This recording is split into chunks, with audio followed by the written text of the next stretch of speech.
तो क्लास 10 में इस लेक्चर के माध्यम से आज हम लोग शुरू करने जा रहे हैं त्रिकोणमिति का परिचय। तो त्रिकोणमिति का परिचय हम लोग शुरू करेंगे, पहले इसकी भूमिका को जानेंगे। तो बच्चों, सबसे अच्छी जो आदत है कि किसी भी चैप्टर को शुरू करते हैं तो उसकी भूमिका को आप लोग अवश्य पढ़ें। तो भूमिका में यहाँ पर ये आपको पता चलेगा कि आखिर त्रिकोणमिति जो है हम लोग क्यों पढ़ते हैं। कोई मान लीजिए त्रिकोणमिति पूछ दे कि त्रिकोणमिति पढ़ने से आपको क्या फ़ायदा हुआ, क्या फालतू का त्रिकोणमिति लाइफ में कहीं ज़रूरत ही नहीं है। कोई निराशावादी लोग इस तरह की बातें बोल देते हैं। लेकिन देखिए, यहाँ पर आपको इसको पढ़ने से पता चल जाएगा कि त्रिकोणमिति का कहाँ कहाँ उपयोग है। यहाँ पर देखिए, आप एक चित्र देख रहे हैं, यह कुतुब मीनार का। कुछ दूरी पर एक बच्चा खड़ा है या एक आदमी खड़ा है और इसके शिखर पर देख रहा है। तो त्रिकोणमिति का कॉन्सेप्ट अगर आपके पास है तो आप इसकी ऊंचाई निकाल सकते हैं। तो यहाँ पर हम लोग एक समकोण त्रिभुज की कल्पना करते हैं। ये आपका हाइट हो गया और उसके बाद ये जो आई साइट है, मतलब कि दृष्टि रेखा इसको कहिए, दृष्टि रेखा, और ये हॉरिजॉन्टल मतलब क्षैतिज रेखा मिलकर एक समकोण त्रिभुज बनाता है। तो यहाँ पर आपको कुछ चीज़ की जानकारी हो तो बिना आप चढ़े कुतुब मीनार पर इसकी ऊंचाई को निकाल सकते हैं। अब दूसरे नंबर फिगर में आप देख रहे होंगे कि इसमें कहा गया है, जब पढ़ेंगे इसको, तो एक लड़की जो है बालकोनी में बैठी हुई है और ये क्या कर रही है, नदी के दूसरे ओर एक मंदिर है आपका, और यहाँ पर एक गमला रखा हुआ है, इस गमला को वह देख रही है। तो यहाँ पर इस लड़की का दृष्टि रेखा, ध्यान दीजिएगा, दृष्टि रेखा, लाइन ऑफ साइट है ना, उसके बाद इसकी हाइट, उसकी ऊंचाई और नदी की चौड़ाई, यह तीनों मिलकर एक समकोण त्रिभुज देता है। तो तीनों मिलकर समकोण त्रिभुज देता है। तो यहाँ बैठे बैठे हम लोग यहाँ नदी की चौड़ाई को निकाल सकते हैं। इस त्रिकोणमिति का कॉन्सेप्ट अगर आप सीखेंगे तब आराम से इसकी चौड़ाई को आप निकाल लेंगे। और वहीं यह दूसरे फिगर में, अगले फिगर में आपका दिया गया है कि एक बच्ची होती है जो कि इस बैलून को देख रही होती है। तो बड़ी खुश होकर वो क्या करती है, अपनी माँ को बुलाने के लिए जाती है। जब तक वो अपने माँ को बुला के लाती है तो बैलून ए से बी पोजीशन पर चला जाता है। तो यहाँ पर दृष्टि रेखा और उसके बाद इसका परपेंडिकुलर हाइट मतलब लंबवत ऊंचाई और आधार को लेकर हम लोग दो समकोण त्रिभुज की कल्पना कर सकते हैं। तो इस तरह की कल्पनाएं आपको करनी होगी, तो आप जो है इसके हाइट को निकाल सकते हैं। अब हम लोग चलते हैं त्रिकोणमिति। त्रिकोणमिति जो है आपका, जिसको इंग्लिश में हम लोग ट्रिगोनोमेट्री कहते हैं, और यह ट्रिगोनोमेट्री जो है आपका तीन शब्दों से मिला हुआ है। एक ट्राई हो गया, और दूसरा आपका गॉन हो गया, और तीसरा आपका मेट्रॉन हो गया। क्या हो गया? मेट्रॉन हो गया। ट्राई का मतलब होता है आपका तीन, गॉन का मतलब होता है आपका भुजा, और मेट्रॉन का मतलब होता है माप। अब देखिए, ये जो है ग्रीक शब्द है। कौन सा शब्द है? ग्रीक शब्द है। ग्रीक शब्द का हिंदी ट्रांसवर्सन करेंगे तो हम लोग को यही चीज़ मिलेगा। तो हालांकि इस चैप्टर का नाम जो है पड़ गया आपकी तीन भुजाओं की माप हो गई, और इसके माप का और भी बहुत कुछ हम लोग पढ़ते हैं जो कि आगे चलकर हम लोग जानेंगे। तो यहाँ पर सबसे पहली जो चीज़ हम लोग को पढ़नी है, त्रिकोणमितीय अनुपात को समझना है। किसको समझना है? त्रिकोणमितीय अनुपात को हम लोग को समझना है। त्रिकोणमितीय अनुपात को, तो त्रिकोणमितीय अनुपात कैसे पैदा हुआ इसके बारे में हम लोग पहले विस्तार से जानेंगे। अब देखिए, एक समकोण त्रिभुज तो सब कोई जान रहे हैं, ये समकोण त्रिभुज हो गया आपका, और इसमें जो है यह समकोण त्रिभुज का नाम हम ABC दे दिए, और उसके बाद यहाँ B आपका 90 डिग्री है, ये कोण आपका A है, ये कोण आपका C है। तो ये जो भुजा है आपका BC भुजा, तो BC को हम लोग कहेंगे कोण C की संलग्न भुजा, कोण C की संलग्न भुजा कहेंगे। और उसके बाद ये C के सामने वाले भुजा को हम लोग कहेंगे कोण C का सम्मुख भुजा कहेंगे। क्या कहेंगे? सम्मुख भुजा कहेंगे। तो यह ध्यान रखिएगा। और इसको तो हम लोग कर्ण कहते हैं। अब यदि इसी त्रिभुज को हम लोग फिर से एक बार बनाते हैं और यहाँ पर जो है हम लिखते हैं एंगल ए और ये आपका बी और ये आपका सी। तो अगर एंगल ए के संगत में हम इस भुजा के बारे में अगर कहें तो कहेंगे कि कोण ए की संलग्न भुजा, है ना, संलग्न भुजा इसको कहेंगे। और अगर इसके बारे में कहा जाए तो ये कहा जाएगा कि कोण ए की सम्मुख भुजा। किस क्या कहा जाएगा? एक कोण ए की सम्मुख भुजा। और सम्मुख को इंग्लिश में हम लोग कहते हैं अपोजिट। क्या कहते हैं? अपोजिट। याद रखिए इसको भी। और यह जो संलग्न है तो इसको हम लोग इंग्लिश में कहते हैं एडजेसेंट, है ना, CENT, एडजेसेंट कहते हैं। अब आपकी मर्जी, याद रखना है तो अच्छी बात है, नहीं याद रखना है तो कोई दिक्कत नहीं। हम लोग समझते हैं त्रिकोणमितीय अनुपात को। त्रिकोणमितीय अनुपात के लिए हम लोग फिर से एक बार क्या करते हैं, एक समकोण त्रिभुज बना लेते हैं। और इसमें क्या किए हैं, ABC आपका तो हो ही गया और इसको हमने थीटा मान लिया। तो ऐसा है कि अगर हम थीटा के संगत में इसके त्रिभुज के साइड को सोचें तो इसको हम लोग क्या कहेंगे, आधार कहेंगे। इसको हम लोग क्या कहेंगे, आधार कहेंगे, जो कि यह C की संलग्न भुजा हो गई। तो संलग्न भुजा जो होती है वो हमेशा आधार होती है, याद रखिएगा। तो किसी कोण की जो होती है, कोण की संलग्न भुजा जो होती है वो हमेशा आपका क्या होता है, आधार होता है। और उसके बाद कोण, किसी भी कोण की सम्मुख भुजा जो होती है, जैसा कि हमने आपको सम्मुख और संलग्न के बारे में बता दिया है, तो भुजा जो होती है ये आपका लंब कहलाता है। अब यहाँ पर सोचिए कि ये हो गया आधार, ये हो गया आपका लंब और ये तो आपका कर्ण है ही। तो ऐसा हुआ। एक चीज़ और जान लीजिए कि इसको शॉर्ट में H से डिनोट करते हैं, इसको P से डिनोट करते हैं, इसको B से डिनोट करते हैं। तो क्या किया, कुछ मैथमेटिशियन ने क्या किया कि लंब बटा आधार लिख दिया। क्या लिख दिया? लंब बटा आधार लिख दिया। तो कहा कि इसको जो है हम लोग सब मिलकर साइन ऑफ थीटा मान लीजिए। और उसके माफ करेंगे, लंब बटा कर्ण लिख दिया और इसको जो है सब मिलकर साइन ऑफ थीटा मान लीजिए। याद रखिएगा, लंब बटा क्या लिखा गया, कर्ण लिखा गया। उसके बाद आधार बटा कर्ण लिखा गया, आधार बटा कर्ण लिखा गया। और इसको जो है सब मिलकर हम लोग कोसाइन ऑफ थीटा मानेंगे, कोसाइन ऑफ थीटा मानेंगे। उसके बाद लंब बटा आधार लिखा गया। क्या लिखा गया? लंब बटा आधार लिखा गया। और इसको कहा टेंजेंट ऑफ थीटा मानेंगे, टेंजेंट ऑफ थीटा मानेंगे। और इसको शॉर्ट में, इसी को शॉर्ट में हम लोग साइन थीटा लिखते हैं, इसी को शॉर्ट में हम लोग कॉस थीटा लिखते हैं, इसी को शॉर्ट में हम लोग टेन थीटा लिखते हैं। तो ये इस तरह से sign theta, cos theta, tan theta का जन्म हो गया। उसके बाद क्या हुआ कि इसी को उल्टा दिया। क्या उल्टा दिया कि कर्ण को ऊपर कर दिया और लंब को नीचे कर दिया। तो इसको हम लोग कोसाइन, माफ करेंगे, कोसेक थीटा हम लोग इसको माने। उसके बाद इसको भी उल्टा दिया गया। तो ये आपका कर्ण बटा क्या हो गया, आधार हो गया। तो कर्ण बटा आधार को यहाँ पर सेक थीटा माना गया। उसके बाद इस आधार बटा लंब को क्या क्या, आधार बटा लंब को जो है ये आपका किसको माना गया, इसको कॉट थीटा मान लिया गया। तो इस तरह से हमारा 6 गो त्रिकोणमितीय अनुपात का जन्म हुआ। यानी कि यह sine theta, cos theta, tan theta, cot theta, sec theta और कोसेक थीटा, ये 6 गो ट्रिगोनोमेट्रिक रेशियो का जन्म हुआ।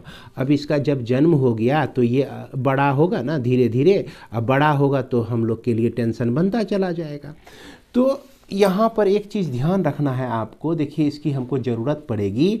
आधार कब बनता है, कोण की संलग्न भुजा ही आधार होती है और कोण की सम्मुख भुजा ही लंब होती है। अब कभी ऐसा हो जाए कि ये आपका जो है थीटा यहाँ पर चला आया है, कहाँ पे चला आ जाए, यहाँ आ जाए। मान लीजिए ये A और B और ये C है, इसमें साइन A लेते हैं, कहने का मतलब यहाँ थीटा है। तो A की संलग्न भुजा ये हो गई आपका क्या, ये हो गया आपका आधार, और कोण A की जो सम्मुख भुजा है तो ये हो गया आपका परपेंडिकुलर, और ये जो हो गया आपका हाइपोटेनस हो गया। अब यहाँ पर साइन A हमेशा होता है लंब बटा कर्ण होता है, तो लंब हमारा P क्या हो जाएगा, यह BC हो जाएगा, कर्ण जो हो जाएगा आपका AC हो जाएगा। अगर हम कहेंगे कि cos A, या नहीं तो अगर A को थीटा माने हैं तो cos थीटा लिख सकते हैं आप। ये क्या होता है, ये आधार बटा कर्ण होता है। तो आधार क्या है भैया, आधार है कोण की संलग्न भुजा, तो इसकी संलग्न भुजा ये हो गई AB हो गई, तो इसको AB बटा क्या लिखेंगे, AC लिखेंगे। तो उम्मीद करते हैं कि इसको आप समझ गए होंगे। एक और लिख के हम देख लेते हैं, tan A जैसे लिखना है, तो tan A जो लिखाता है आपका लंब बटा आधार लिखाता है। लंब किसको कहते हैं, लंब कहते हैं कोण की सम्मुख भुजा, तो ये कोण A हमने लिया है, इसकी सम्मुख भुजा यह BC हो गया आपका, और इसका आधार जो है आपका क्या हो गया, AB हो गया। तो इस तरह से आप इसको लिख सकते हैं। तो इतना सा जानने के बाद बड़े आराम से आप इसका पहला एक्सरसाइज 8.1 को बना सकते हैं। तो आइए हम लोग सॉल्व करते हैं 8.1 के क्वेश्चन को। तो चलिए हम लोग देखते हैं अपना बुक में 8.1। तो ये आपके सामने मैं बुक ला रहा हूँ, ये आपका बुक हो गया है ना, क्लास 10 का हिंदी मीडियम का बुक हो गया, और इसमें आप चले आइए एक्सरसाइज 8.1 पे। आज 8.1 के प्रॉब्लम को सॉल्व करना शुरू करते हैं। तो यहाँ पर ABC एक समकोण त्रिभुज है। चलिए इसको हम डायरेक्ट लेते हैं अपनी कॉपी पर ही।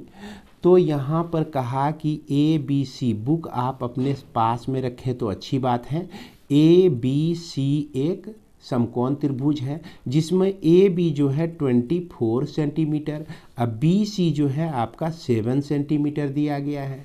तो आपको निकालना है साइन A और यह cos A का मान, अब फिर उसके बाद साइन C और यह cos C का मान निकालना है ना। ये बुक हमेशा आप अपने पास में रखेंगे, यही क्वेश्चन आपका दिया हुआ है। तो यहाँ सबसे पहले हम लोग साइन A को निकालेंगे, A एंगल की बात यह कह रहा है। और इसके बाद क्या है कि यहाँ पर H जो है हाइपोटेनस, कहने का मतलब कर्ण, ये नहीं दिया गया है। तो आप लोग पढ़े होंगे कि H बराबर होता है रूट अंडर आधार का स्क्वायर अन्य दो भुजाओं के वर्गों का योग के बराबर होता है, जिसको पाइथागोरस थ्योरम कहते हैं। 7 का जो स्क्वायर है 49 हो गया, 24 का स्क्वायर जो है 576 हो गया। अब इसको ऐड कर लीजिए, यह 15 हो गया, और उसके बाद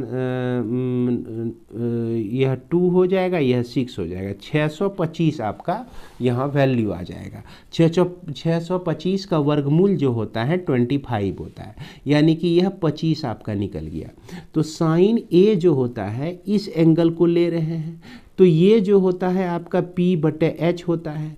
P क्या है भैया, तो P हमारा है A का सम्मुख भुजा जो कि 7 हो जाएगा, P यहाँ पर ये हो जाएगा एंगल A के लिए, और H जो है आपका 25 हो जाएगा।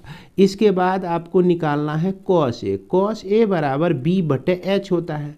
B कहने का मतलब बेस वही होता है जो कोण A का कौन सा भुजा होगा, संलग्न भुजा होगा। तो संलग्न भुजा हमारा कितना है 24 है, और ये हमारा क्या है 25 है। तो इस तरह से इसका वैल्यू निकल जाएगा। अब देखिए यहाँ पर आपको साइन C निकालना है, तो साइन C एंगल C हम लोग ले रहे हैं, तो एंगल सी की संलग्न भुजा जो होगी वो आधार हो जाएगा। क्या हो जाएगा? ये आधार हो जाएगा। और ये क्या हो जाएगा? आपका लंब हो जाएगा। ये क्या हो गया? सी की सम्मुख भुजा। ये क्या हो गया? सी का संलग्न भुजा। तो यहाँ पर साइन सी जो लिखते हैं P/H लिखते हैं। तो सी का सम्मुख भुजा 24, तो ये 24/25 हो जाएगा। उसके बाद हम लोग cos C अगर निकालेंगे तो यह आपका B/H होता है। तो B/H कहने का मतलब कि C का B कहने का मतलब बेस, आधार हम उसी को मानते हैं कोण की कौन सी भुजा? संलग्न भुजा। तो ये 7/25 हो जाएगा। तो ये आपका आंसर हो जाएगा। उसके बाद हमारा क्वेश्चन नंबर 2 नंबर। तो 2 नंबर में आपका फिगर में ही दिया गया है इस तरह से, और इसमें कहा क्या कि यहाँ पर आपका P है, यह Q है और यहाँ R है, और इसके बाद यह 12 है और यह आपका 13 है। तो आपको क्या निकालना है कि tan P minus cot R को निकालना है। अब देखिए यहाँ एंगल P लिया गया है, तो P जो हम लोग tan के लिए लिखते हैं वह हम लोग लिखते हैं लंब बटे क्या लिखते हैं? आधार लिखते हैं। और उसके बाद cot R के लिए हम लोग क्या लिखते हैं? आधार बटे लंब लिखते हैं। समझिएगा। अब देखिए लंब यहाँ किसको कहेंगे? P के लिए। तो लंब कहेंगे P का सम्मुख भुजा। तो सम्मुख भुजा QR हो गया आपका, जो कि हमको पता नहीं है। तो चलिए इसको लिख लेते हैं हम लोग। ये हमारा क्या हो गया? QR बटे, और उसके बाद आधार कौन सा हो गया? P का संलग्न भुजा, यह 12 यानी कि PQ हो गया आपका। और उसके बाद आधार देखिए किसके लिए? R के लिए। तो R के लिए जो है आधार QR हो जाएगा, है ना? आधार QR हो जाएगा, संलग्न भुजा। और उसके बाद जो है R एंगल के लिए अपोजिट सम्मुख भुजा यानी अपोजिट साइड जो है इसका लंब हो जाएगा, यानी कि PQ हो जाएगा। और संयोग देखिए कि आपको QR निकालने की ज़रूरत ही नहीं है, क्योंकि QR/PQ माइनस QR/PQ दोनों ख़त्म हो गया। ये आपका मिल गया कितना? 0 मिल गया। इसके बाद हमारा क्वेश्चन नंबर, यहाँ पर आप देख सकते हैं क्वेश्चन नंबर 3 में sin A = 3/4 है। तो cos A और tan A का मान आपको निकालना है। तो sin A = 3/4 आपका दिया गया है ना? sin A = 3/4, और यहाँ आपको cos A और यह tan A का मान निकालना है। तो इसको सॉल्व करेंगे। हम लोग जानते हैं कि sin A बराबर जो होता है वह P/H होता है। तो निश्चित रूप से P का वैल्यू जो है 3 और H का जो वैल्यू है 4 लिखा जाता है प्राय, लेकिन एक्चुअल में ऐसा होता नहीं है। एक्चुअल में P का वैल्यू 3 × K लेते हैं, H का वैल्यू 4 × K लेते हैं। अब देखिए ये रेशियो दिया गया है। क्या दिया गया है? रेशियो मतलब अनुपात दिया गया है। तो अनुपात में हमारा क्या होता है कि किसी चीज़ का जब अनुपात निकालते हैं, इस दोनों में एक उभयनिष्ठ फैक्टर जो होता है, उभयनिष्ठ गुणनखंड जो होता है ऑलरेडी काट के दिया जाता है। ये जैसे देखिए यहाँ 6/8 भी हो सकता है, या नहीं तो 9/12 भी हो सकता है। तो ये सबको कटाइएगा ना तो यही 3/4 ही आ जाएगा। तो जब अनुपात दिया गया है तो हमको पता नहीं है कि यह क्या है, 6 है, 8 है कि 9 है, 12 है ना, ये ऊपर नीचे। तो इसलिए हम लोग एक अननोन नंबर ले लेते हैं K, दोनों के साथ K डाल देते हैं। अगर आप K लेके नहीं भी बनाते हैं तो कोई दिक्कत नहीं है, आपका आंसर को सही ही माना जाएगा। तो यहाँ परपेंडिकुलर है तो बेस नहीं है हमारा। तो बेस निकालने के लिए, बेस कहने का मतलब आधार निकालने के लिए h² माइनस p² लिखेंगे।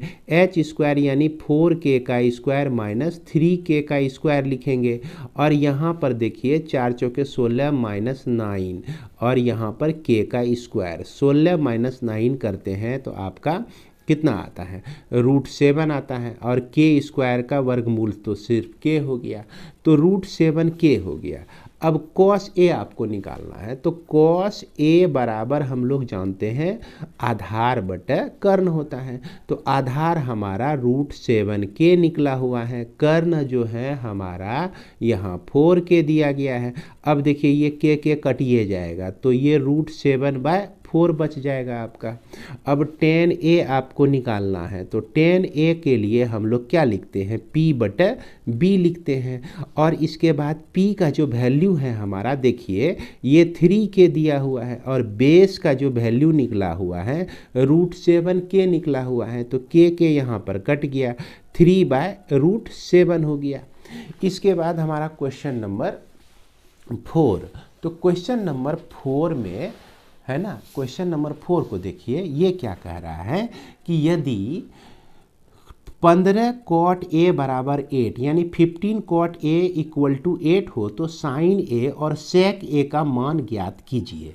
तो बड़ा आसान है यह भी, ये आपका 15 cot a दिया गया है इक्वल टू 8 दिया गया है। अब देखिए तो इसको आप ऐसे लिख सकते हैं, cot a इक्वल टू 8/15 लिख सकते हैं आप। अब यहाँ पर हम लोग जान रहे हैं कि कॉट के लिए जो होता है यह आधार बटे लंब होता है, तो इसमें हमको h नहीं है पता, तो h नहीं है पता तो बड़ी आसानी से निकाल सकते हैं, p² प्लस b², है ना, b का स्क्वायर कर सकते हैं।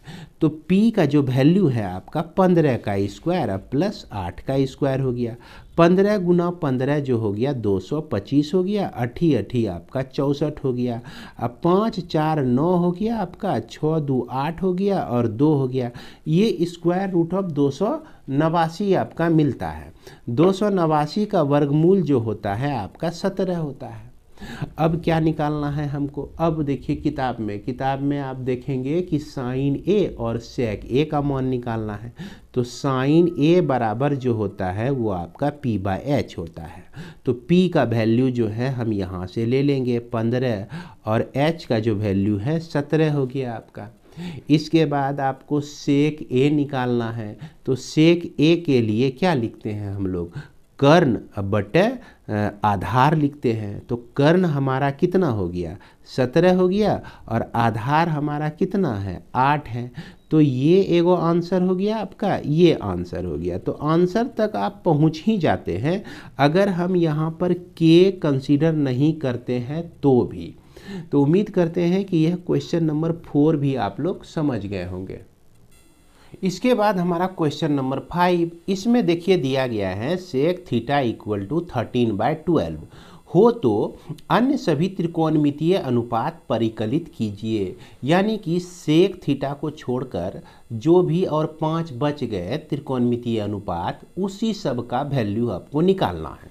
तो सेक थीटा जो है आपका यहाँ पर लिखेंगे, सेक थीटा हमको दिया गया है 13/12 दिया गया है, और हम लोग जानते हैं कि यह जो होता है कर्ण बटा क्या होता है, आधार होता है।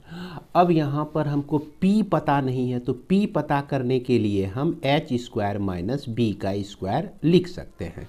अब देखिए ये जो है आपका 13 का स्क्वायर, तो यहाँ से h जो है 13 हो गया, 13 k हो जाएगा, और b जो है आपका क्या हो जाएगा 12, या तो 12k लिख दीजिए। अब इसमें k रख कर भी सॉल्व करेंगे, है ना, 12k² इस तरह से भी सॉल्व करेंगे, तो ये इसको सॉल्व करने के बाद आपका 25k² मिल जाएगा, और जिसको हम लोग 5k हम लोग कह सकते हैं ना, इसका 25 का वर्गमूल और k² का वर्गमूल 5k हो गया। अब देखिए आपको निकालना क्या है, साइन थीटा बराबर p/h होता है, तो 5k अब बाय कितना हो गया आपका 13k, यानी कि 5/13 हो गया।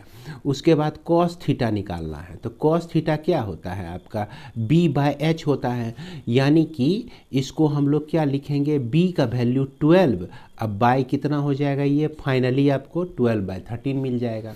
उसके बाद टेन थीटा जो होता है ये p/h b होता है, तो p का वैल्यू 5 और b का वैल्यू 12, तो 5 आपका 12 हो जाएगा।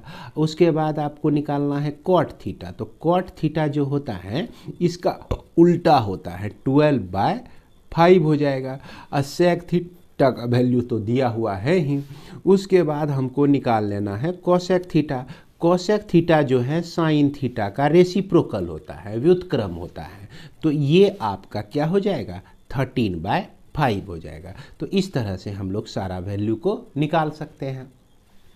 इसके बाद हम लोग देखते हैं क्वेश्चन नंबर 6। तो क्वेश्चन नंबर 6 में आपका क्या दिया गया है, ध्यान से देखिएगा कि ए और बी जो है न्यून कोण हो, कॉस ए बराबर कॉस बी, तो दिखाइए कि कोण ए बराबर कोण बी हो जाएगा आपका। तो यहाँ पर हमारा क्या है कि कोण ए जो है कोण बी हमारा न्यून कोण दिया गया है। अब कोई ट्रेंगल अगर होगा, त्रिभुज जो होगा, इसमें ये ए बी और सी इस तरह से होगा। अब देखिए ये दोनों न्यून कोण है ही। इसमें दिया गया है आपको कि cos A equal to cos B दिया गया है। तो cos A के लिए हम लोग जो है फॉर्मूला तो लिखते हैं क्या, आधार बटा कर्ण ही लिखते हैं। आधार बटा क्या लिखते हैं, कर्ण ही लिखते हैं। और इसको भी हम लोग क्या लिखते हैं, आधार बटा कर्ण ही लिखते हैं। लेकिन एंगल ए है यहाँ पर, ए के चलते आधार इसका AC होगा, है ना, संलग्न भुजा को ही आधार कहते हैं।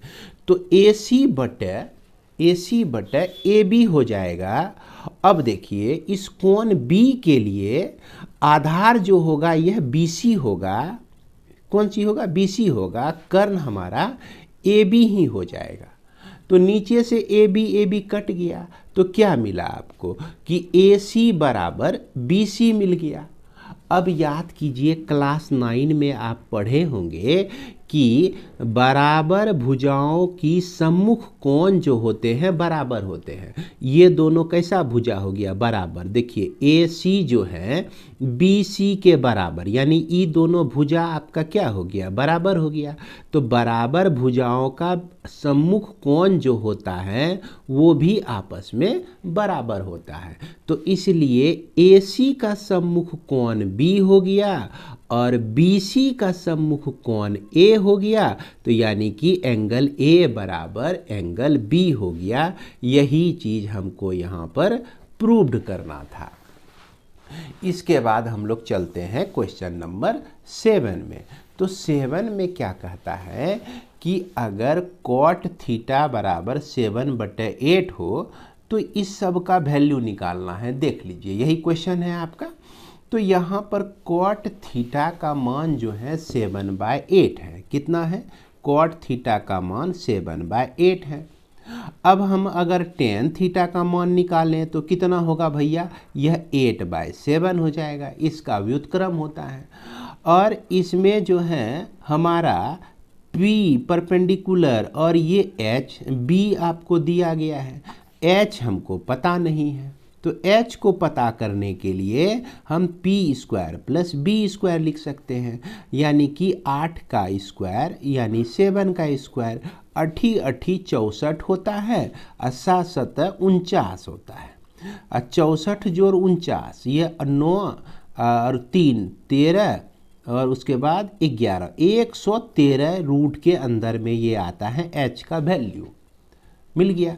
अब हमको निकालना है क्या कि 1 + साइन थीटा और यह 1 - साइन थीटा का वैल्यू निकालना है। अब बटे कितना है, देखिए 1 + कॉस थीटा और 1 - साइन थीटा कॉस थीटा, ये निकालना है।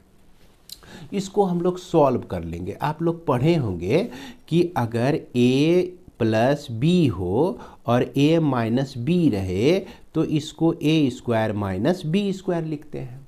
अब यहाँ पर उसी तरह का कंडीशन है। A + B A - B है, यानी कि 1 का स्क्वायर माइनस साइन थीटा का स्क्वायर हो जाएगा ये। और उसके बाद यहाँ आपका 1 का स्क्वायर माइनस कॉस थीटा का स्क्वायर हो जाएगा। अब साइन थीटा जो होता है हमारा P/H होता है। अब P का वैल्यू 8 और H का वैल्यू √113। तो यहाँ पर 1 - 8/113 है ना, का स्क्वायर हो गया आपका। उसके बाद यहाँ 1 स्क्वायर तो 1 हो गया। कॉस थीटा, तो कॉस थीटा का मान जो होता है बेस बटे कर्ण होता है, यानी कि 7/√113 का स्क्वायर हो गया। क्लियर है।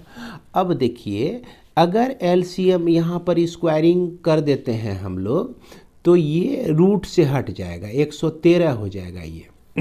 यहाँ पर 113 घटाओ, 8 का स्क्वायर 64 हो जाएगा। अब फिर उसके बाद यहाँ भी जो है स्क्वायर है और रूट भी है, तो ये आपका रूट हट जाएगा, 113 यहाँ आ जाएगा, 49 आपका हो जाएगा। यहाँ 113 आपका कैंसिल हो जाएगा। अब 113 में 64 को घटा दीजिए, 113 में 64 को घटा दीजिए, 13 में 9 4 गया तो 9 बचा आपका, और यहाँ 0, 10 में 6 गया तो 4, 49 बचता है। तो ये आपका 49 बचा। अब फिर उसके बाद 113 में अगर 49 घटाएंगे तो ये 64 बचेगा, तो 49/64 हो गया आपका। तो यही हमारा क्या हो जाएगा, आंसर हो जाएगा। समझ गए। अब यहाँ पर देखिए एक चीज़ और है दूसरा आपका, कि कॉट स्क्वायर थीटा का मान निकालना है।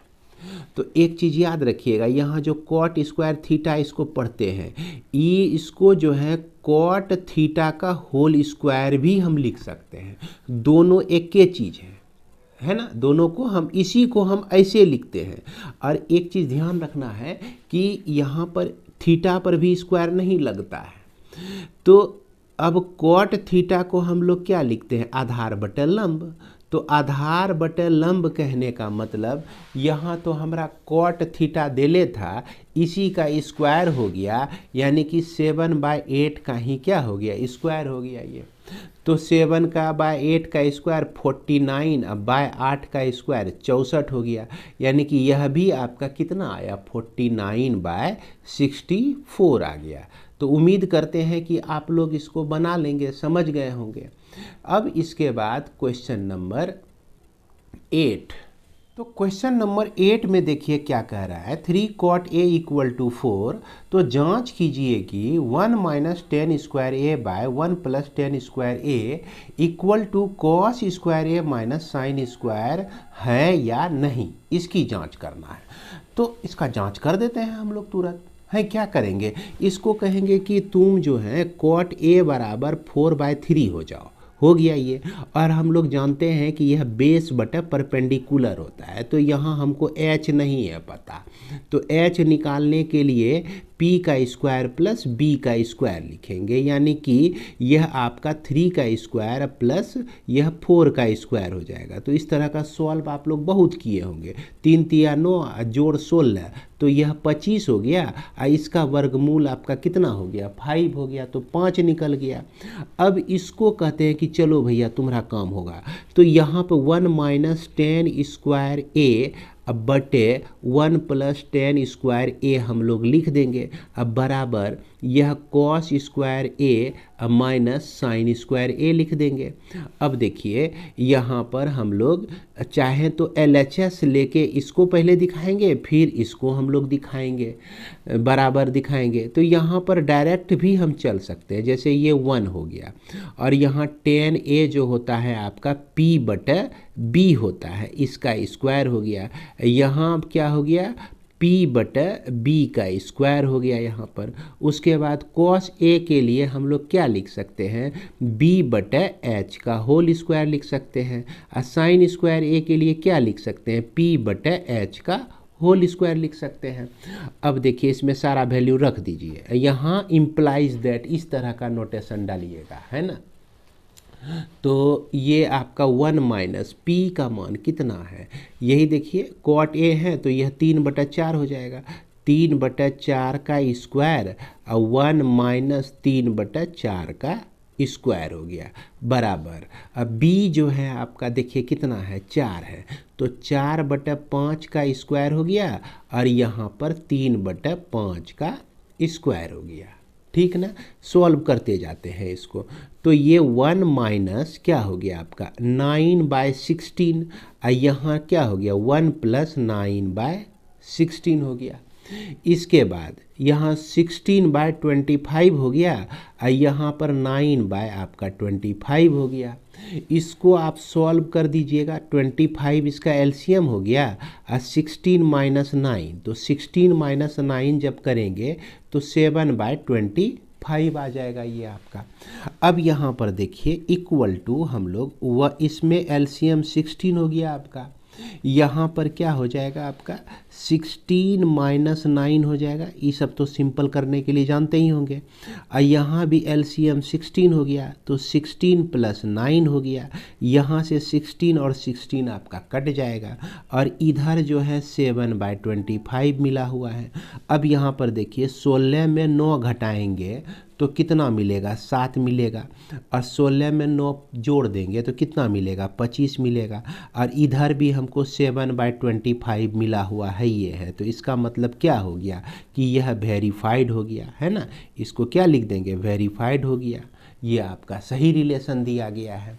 इसके बाद क्वेश्चन नंबर 9 में देखिए क्या कहता है। इसमें कहता है कि त्रिभुज ABC में जिसमें कोण B समकोण है, यदि tan A बराबर 1/√3 तो निम्नलिखित का मान ज्ञात कीजिए। तो ये इतना बड़ा बड़ा वैल्यू, इतना बड़ा बड़ा जो दिया गया है, इसी का मान हम लोग को ज्ञात करना है। अब आप लोग देख रहे होंगे तो tan A इक्वल टू, जैसे देखिए हम लिखते हैं, आप अपने पास बुक रखे होंगे है ना, तो tan A इक्वल टू आपका दिया गया है 1/√3। तो यहाँ पर पहला निकालना है आपका sin A into cos C plus cos A into sin C निकालना है। और इसमें जो है आपको ABC एक ट्रायंगल दिया गया है, और जिसमें क्या कहा कि B समकोण है, यानी A B और यह आपका C, ये C हो गया। अब यहाँ पर देखिए साइन A जो है इस एंगल से कनेक्टेड है, साइन C जो है इस एंगल से मतलब रख रहा है, कॉस A जो है आपका इस एंगल से मतलब रख रहा है, और साइन C जो है आपका इस एंगल से मतलब रख रहा है। यहाँ पर tan A अगर कहा जाए तो tan A जो होता है P/B होता है। तो tan एंगल A के लिए सामने वाला P होगा, यानी कि सामने वाला हमारा 1 हो जाएगा। उसके बाद B ये जो हो जाएगा आपका √3 हो जाएगा। अब इसको निकालने के लिए हम लोग क्या करेंगे कि √3 का स्क्वायर प्लस 1 का स्क्वायर करेंगे, तो ये आपका मिल जाएगा 3 + 1, यानी कि यह 4 रूट के अंदर में, यानी कि यह 2 मिल जाएगा आपका। ध्यान दीजिएगा h का वैल्यू हमको क्या मिल गया 2 मिल गया। अब हमको sin A लिखना है, तो A की सामने वाली भुजा अब बटे कर्ण हो गया। अब cos C लिखना है, तो C की संलग्न भुजा अब बटे कर्ण हो गया। cos A लिखना है, तो cos A में क्या लिखना है, तो कोण A की संलग्न भुजा √3 हो गया। उसके बाद इसका कर्ण यानी कि 2 हो गया। और sin C लिखना है, तो sin C में हम इसकी सम्मुख भुजा √3 हो गया, अब बटे आपका 2 हो गया। अब देखिए 1/4 हुआ, √3 गुना √3 3 होता है, अब बटा 4 इक्वल टू एलसीएम 4, 1 + 3 यानी 4/4 कर दिए, इसका मान निकल गया 1, तो 1 इसका आंसर हो गया। इसके बाद हमको क्या निकालना है, दूसरा नंबर निकालना है कि cos A cos C minus sin A into sin C निकालना है। तो एंगल A के लिए हम लोग यहाँ पर जैसे cos है, तो cos बराबर होता है आधार बटा कर्ण, तो एंगल A के लिए आधार हो गया √3, तो यहाँ √3/2 लिखेंगे। cos C के लिए आधार हो गया 1, तो 1 बटा हम लोग क्या लिखेंगे 2 लिखेंगे। साइन ए के लिए लंब हो गया आपका 1, तो 1/2 लिखेंगे। और सी के लिए लंब हो गया आपका √3/2 लिखेंगे। तो यहाँ पर देखिए √3/4 माइनस √3/4, यही ना आया, ये घट के आपका 0 हो जाएगा। तो इसका आंसर क्या हो गया आपका 0 हो गया। अब चलते हैं हम लोग क्वेश्चन नंबर 10 में। तो 10 को देख लीजिए एक बार बुक में, इस 10 का प्रतिबिंब देख लीजिए आप लोग। त्रिभुज APQR में जिसका कोण Q समकोण है, यहाँ पर नोट कीजिए, है ना, यहाँ पर बढ़िया से नोट करना है। ये जो है PQR है आपका, PQR है जिसमें Q जो है आपका समकोण है। तो कहता है कि PR प्लस QR जो है आपका 25 है। तो PR, ये देखिए PR ये हो गया और QR जो हो गया ये हो गया, ये दोनों का सम जो है कितना दिया गया है 25 दिया गया है। और PQ जो है 5 दे दिया है आपका, 5 सेंटीमीटर, है ना। तो आपको निकालना है साइन P, है ना, क्या निकालना है sine P, cos P, tan P। तो भैया ये हमारा P है, तो सबसे पहले तो हमको यहाँ पर निकालना होगा P के लिए। अगर साइन P निकालना है तो हमको क्या चाहिए, लंब बटा कर्ण चाहिए, यानी इस भुजा को और इस भुजा को हम लोग को निकालना होगा। तो इसको सॉल्व करना होगा। अगर मान लिया जाए कि ये 5 है और इस दोनों का सम जो है 25 है, इसको हम लोग x मान लें, इसको क्या मान लें, x मान लें, तो ये 25 माइनस x आपका हो जाएगा। अब जो है पाइथागोरस प्रमेय से हमारा क्या होता है कि लंब का स्क्वायर, यानी कि 25 माइनस x का स्क्वायर जो होता है, ये आधार का स्क्वायर जोड़ लंब का स्क्वायर होता है ना। कर्ण का स्क्वायर, माफ करेंगे, कर्ण का स्क्वायर बराबर आधार का स्क्वायर जोड़ लंब का स्क्वायर होता है। तो 25 का स्क्वायर जो होता है 625 हो जाएगा। x का स्क्वायर अब प्लस माइनस लिखेंगे 50x बराबर x स्क्वायर प्लस 25 हो जाएगा। ये आपका ये a माइनस b का होल स्क्वायर वाला फॉर्मूला लग गया इसमें। यहाँ पर x स्क्वायर कैंसिल हो गया। तो अब देखिए 25 को आप इधर ले आइए तो यह 600 हो जाएगा। अब 50 को उधर लेके चले जाइए तो 50x हो जाएगा। x बराबर 600 बटे आपका 50 हो गया, ये कट गया। 5 का 5, 5 दूना 10, तो ये आपका 12 निकल गया।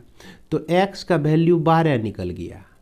तो 25 माइनस x करेंगे तो कितना हो जाएगा, 25 में 12 घटा देंगे तो यह 13 हो जाएगा। अब देखिए ये 13 निकल गया, इस भुजा की लंबाई, इस भुजा की लंबाई 12 निकल गया, इस भुजा की लंबाई 5 है। अब हमको निकालना क्या है, साइन P।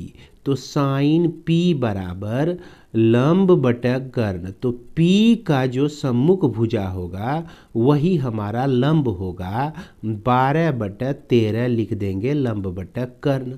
उसके बाद कॉस P हमको लिखना है। ये कॉस P कॉस के लिए आधार बटा कर्ण होता है। तो P की संलग्न भुजा जो है आपका 5 है, तो 5/13 हम लोग 13 लिख देंगे। और टेन P लिखना है हमको, जो कि आपका लंब बटा क्या होता है, आधार होता है। तो लंब हमारा 12 हो गया और आधार जो हो गया हमारा 5 हो गया। तो इस तरह से हमारा सारा आंसर आ जाता है। तो उम्मीद करते हैं कि आप लोग यहाँ तक समझ गए होंगे।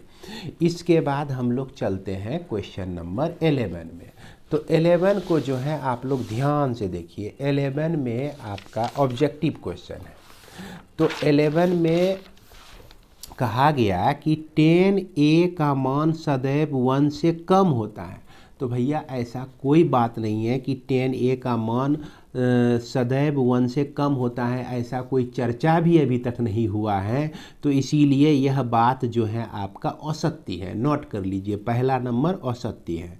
दूसरा नंबर कहता है कि कोण ए के किसी मान के लिए सेक ए का मान 12/5 होगा। तो ये आप सत्य कह सकते हैं, क्योंकि देखिए कि सेक ए जो होता है यह कर्ण बटा क्या होता है, आधार होता है। और किसी त्रिभुज में जो है कर्ण हमेशा बड़ा होता है, देख रहे हैं ना।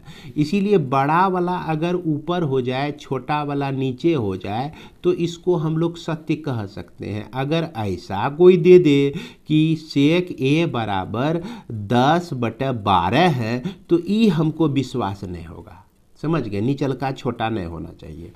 अब तीसरा नंबर में देखिए क्या कहता है कि कॉस ए कोण ए के कोसिकेंट के लिए प्रयुक्त एक संक्षिप्त रूप है। नहीं भैया, कॉस ए जो है ना कोसाइन के लिए, कोसिकेंट के लिए नहीं, कोसाइन के लिए प्रयुक्त एक संक्षिप्त रूप है।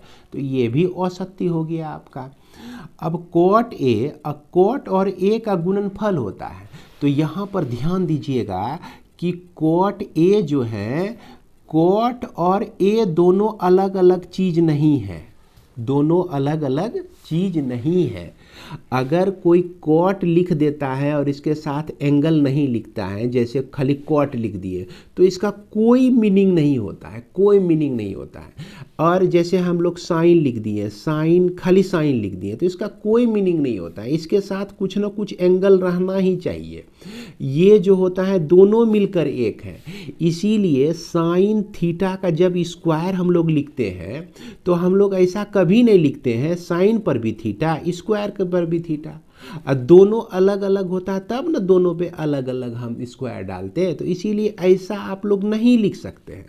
इसको हम लोग सिर्फ ऐसे लिख सकते हैं, साइन स्क्वायर थीटा लिख सकते हैं। तो इसका मतलब ही हो गया कि भैया स्क्वायर इस पे चढ़ गया।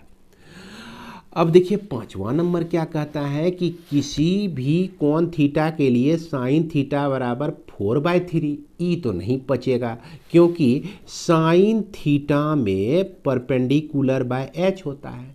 एच नीचल का हाइपोटेनस जो होता है किसी भी ट्रेंगल में हमेशा बड़का होता है, तो लेकिन यहाँ छोटा दे दिया है, तो इसीलिए यह आपका क्या है, असत्य है। तो उम्मीद करते हैं कि आप लोग इस 8.1 के सारे प्रॉब्लम को ठीक तरह से समझ गए होंगे। तो इसी के साथ इस वीडियो को मैं विराम देता हूँ। मिलते हैं हम लोग नेक्स्ट वीडियो में। जय हिंद, जय भारत।